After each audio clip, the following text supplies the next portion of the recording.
Les habitants de la région de Sofia souffrent du manque de matériel et d'infrastructures en matière d'enseignement. À cet effet, les élèves sont obligés d'étudier dans des lieux inappropriés. Les matériels didactiques font aussi défaut pour mener à bien l'enseignement.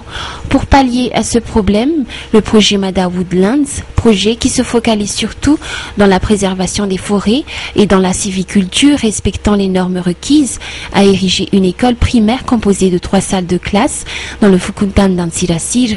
Antsirasir figure parmi les 3 Fukutan où œuvre ce projet Mada Woodlands, octroyant 15 millions d'aliards pour la construction d'infrastructures pédagogiques. L'épouse du président de la Haute Autorité de la Transition et président de l'association Fiti également a rehaussé de sa présence la cérémonie d'inauguration de ce nouvel établissement scolaire.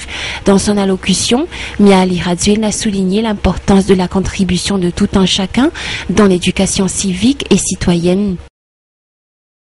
Par la même occasion, l'association Fiti a offert des fournitures scolaires composées de cahiers et de trousses aux élèves de ce Fukuntan.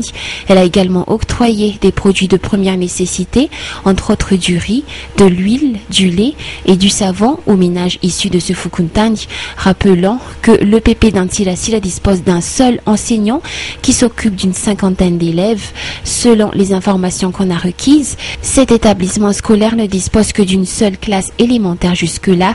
Avant cette cérémonie d'inauguration, Miali Radzuel et son équipe ont procédé à une visite d'une parcelle de terrain entretenue par le projet Mada Woodlands.